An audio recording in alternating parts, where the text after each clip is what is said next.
여러분, 나이가 들면서 이런 고민 한 번쯤 해보셨을 겁니다. 이제 65세도 넘었는데 술을 계속 마셔도 괜찮을까?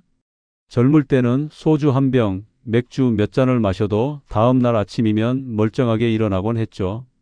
하지만 어느 순간부터 술을 마신 다음날 몸이 더 무겁고 회복이 잘 안 되는 경험을 하셨을 겁니다. 심지어는 소량만 마셔도 얼굴이 붉어지고 속이 더부룩하거나 며칠씩 컨디션이 떨어지기도 합니다. 많은 어르신들이 이렇게 말씀하세요. 나는 예전부터 술을 즐겼는데 지금도 괜찮아. 혹은 소주 대신 막걸리나 와인을 조금 마시면 건강에 좋다던데 괜찮지 않겠어? 하지만 우리 몸은 세월이 지나면서 변합니다. 간 해독 기능이 예전 같지 않고 이와 장도 예민해지고 혈압이나 혈당도 더 쉽게 영향을 받습니다. 예전과 같은 습관을 그대로 이어간다면 생각보다 큰 위험이 숨어 있다는 사실 아시는지요? 실제로 제 지인 중 한 분도 이런 이야기를 하셨어요. 평생 술을 즐기셨던 60대 후반 어르신인데 예전에는 회식 자리에서도 늘 끝까지 함께 하시던 분이었습니다. 그런데 요즘은 술자리가 있으면 먼저 일어나시곤 해요. 이유를 여쭤보니 소주 한두 잔만 마셔도 심장이 두근거리고 밤새 속이 불편해서 잠을 이루지 못한다고 하시더군요. 젊을 때는 괜찮았는데 이제는 몸이 예전 같지 않다는 걸 뼈저리게 느낀다고 말씀하셨습니다. 이렇듯 65세 이후에 술은 단순한 기호식품이 아니라 건강을 위협할 수 있는 요인이 됩니다. 그런데도 많은 분들이 이렇게 말씀하세요. 나는 술이 체질에 맞아 괜찮아. 혹은 막걸리나 와인은 몸에 좋다던데 그건 괜찮지 않겠어? 하지만 문제는 술의 종류보다도 나이가 들며 약해진 우리 몸의 변화에 있습니다. 간 해독 능력은 떨어지고 위장도 예민해지고 혈압이나 혈당도 쉽게 흔들리게 됩니다. 결국 예전과 같은 습관을 그대로 이어간다면 술 한 잔이 건강을 위협하는 독이 될 수 있는 것이지요. 특히 65세 이후에는 작은 습관 하나가 건강을 지키느냐, 잃느냐를 결정합니다. 평생 즐겨온 술 한 잔이지만 나이 들어서는 그 술이 독이 될 수도 있는 겁니다. 하지만 막연히 술은 무조건 끊어야 한다라고 말하는 건 현실적으로 쉽지 않습니다. 모임 자리에 가면 자연스럽게 술잔이 오가고 오랜 습관을 하루아침에 끊는 것도 어려운 일이지요. 제가 아시는 지인 70대 박어르신은 평생 농사일을 하며 열심히 살아오셨지만 유일한 낙은 저녁마다 동네 친구들과 막걸리 한두 사발 나누는 것이었습니다. 처음엔 나도 이제 나이 들었는데 이 정도는 괜찮겠지 하고 가볍게 생각하셨지요. 그런데 어느 날부터인가 이상한 변화가 찾아왔습니다. 어제 저녁에 누구를 만났는지 어떤 대화를 나눴는지 전혀 기억하지 못하는 일이 잦아졌습니다. 가족이 아버지, 어제 삼촌이랑 밥 먹고 오셨잖아요 라고 말해도 전혀 기억이 나지 않아 되려 화를 내곤 했습니다. 점점 더 기억은 희미해지고 집 앞에서 길을 잃어버리거나 불을 켜둔 채 잠드는 위험한 상황도 생겼습니다. 병원에 가보니 알코올성 치매라는 진단을 받으셨습니다. 술이 뇌세포를 지속적으로 손상시켜 기억력과 판단력이 무너진 상태였던 것입니다. 가족들은 충격에 빠졌고 무엇보다 스스로를 제대로 돌보지 못하는 아버지를 지켜보며 눈물이 났습니다.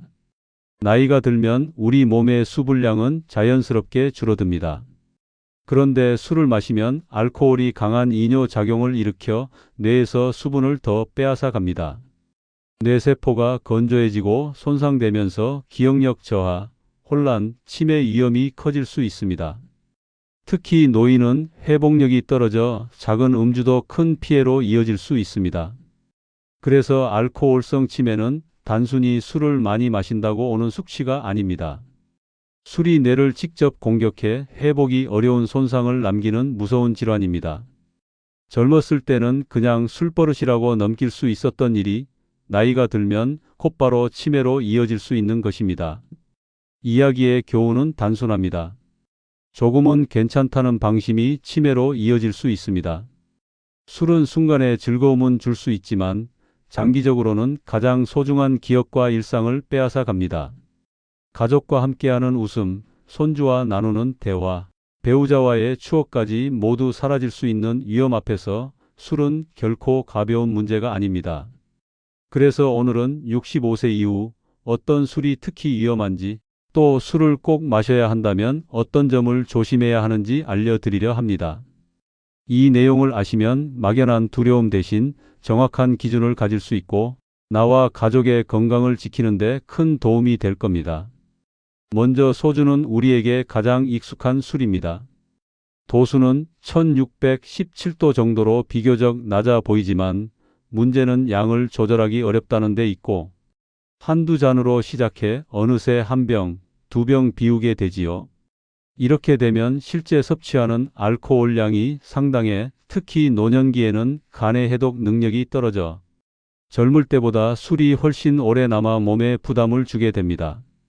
제 지인 중 72대 어르신 한 분은 늘 소주를 즐기셨는데 최근엔 소주 한 병만 마셔도 이틀 내내 속이 쓰리고 피곤이 가시질 않는다고 하시더군요. 결국 예전처럼 편하게 즐길 수 있는 술이 아니라 건강을 무너뜨리는 원인으로 바뀐 것입니다. 막걸리는 건강한 술이라고 오해하는 경우가 많은데 도수가 낮고 유산균이 많다는 장점 때문에 몸에 좋을 거라 생각하지만 막걸리 속에는 탄수화물이 가득 들어 있습니다. 막걸리 한 컵은 밥 반 공기와 맞먹는 탄수화물이 들어 있어 혈당을 빠르게 올립니다. 당뇨가 있거나 혈당 관리가 필요한 어르신에게는 독이 될 수 있습니다. 실제로 60대 초반의 한 당뇨 환자분은 친구들과 막걸리를 마신 뒤 혈당이 급격히 올라 응급실을 찾은 적도 있었습니다. 또한 시중 막걸리에는 인공 감미료나 방부제가 들어있는 경우가 많아 노인의 소화기에 부담을 줄 수 있습니다. 맥주는 시원하게 목 넘김이 좋아 자주 찾게 됩니다. 도수도 낮고 부담이 적을 거라 생각하지만 통풍이 있는 분들에겐 치명적일 수 있습니다. 맥주 속 퓨린 성분은 요산을 높여 관절의 통증을 일으키는데 이는 통풍의 직접적인 원인이 됩니다. 또 맥주는 칼로리가 높지만 포만감은 적어 계속 마시게 되어 체중 증가로 이어질 수 있습니다. 실제로 맥주를 즐기던 60대 남성분이 몇 년 사이 배가 불룩해지고 무릎 관절염까지 악화되어 고생하시는 경우도 있었습니다. 마지막으로 양주, 위스키나 보드카 같은 고도주는 노년기에 가장 위험한 술입니다. 도수가 높아 적은 양만으로도 알코올이 빠르게 흡수되어 뇌혈관에 직접적인 자극을 줍니다. 뇌출혈, 뇌경색 위험을 높이고 치매와 같은 인지 기능 저하에도 큰 영향을 줍니다. 무엇보다 약을 복용하는 어르신에게 치명적일 수 있습니다. 혈압약, 당뇨약, 항우울제와 함께 양주를 마시면 혈압이 급격히 떨어지거나 의식을 잃는 등 생명을 위협하는 상황까지 올 수 있습니다.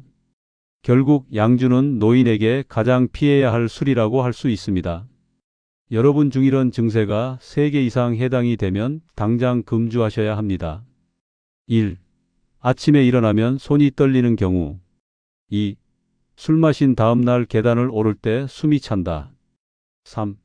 기억이 끊기거나 필름이 자주 끊기는 경우. 4. 얼굴이나 눈이 자주 붓고 피부가 거칠어지는 경우.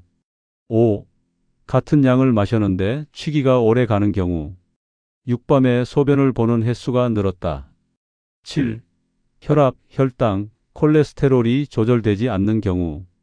8. 사소한 일에도 화를 잘 내거나 성격이 급격히 변하는 경우. 9. 밤에 콧골이나 수면 무호흡이 심해지는 경우.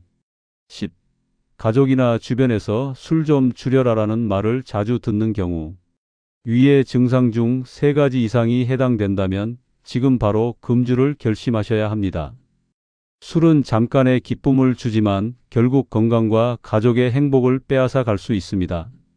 술을 완전히 끊는 것이 가장 좋지만 현실적으로는 쉽지 않은 경우가 많습니다. 그렇다면 최소한의 원칙을 꼭 지켜야 합니다. 첫째, 반드시 식사와 함께 드셔야 합니다. 빈속에 술을 마시면 알코올이 너무 빠르게 흡수되어 위벽을 자극하고 간에도 큰 부담을 줍니다. 둘째, 충분한 물을 함께 마셔야 합니다. 술은 우리 몸을 탈수시키기 때문에 술잔 옆에는 항상 물잔을 두고 함께 드시는 습관이 필요합니다. 셋째, 약을 드시는 분들은 술을 함께 마시면 안 됩니다. 혈압약, 당뇨약, 수면제, 항우울제와 알코올이 만나면 예상치 못한 위험한 부작용이 생길 수 있습니다. 넷째, 일주일에 최소 이틀 이상은 반드시 금주일을 두세요. 그래야 간이 회복할 시간을 얻을 수 있습니다. 다섯째, 마시는 양을 반드시 제한해야 합니다. 남성은 하루 2잔 이하, 여성은 1잔 이하가 안전하다고 알려져 있습니다. 이 5가지만 지켜도 건강에 큰 도움이 됩니다. 하지만 술은 결국 독이기 때문에 대안을 찾는 것이 현명합니다. 스트레스가 쌓일 때 가볍게 걷기 운동을 하거나 친구들과 함께 취미 활동을 즐기거나 따뜻한 차 한 잔 나누며 대화하는 시간을 가지는 것도 좋은 방법입니다. 실제로 술 대신 동호회 활동을 시작한 분들이 건강도 좋아지고 새로운 친구들도 생겨서 더 행복하다고 말씀하시곤 합니다. 결국 중요한 건 즐거움을 술에서만 찾지 않는 것입니다. 여러분, 이런 정보가 도움이 되신다면 좋아요와 구독 눌러주시고 앞으로도 더 많은 노후 건강 지혜를 받아보시길 바랍니다. 건강한 선택이 곧 행복한 노후의 시작입니다.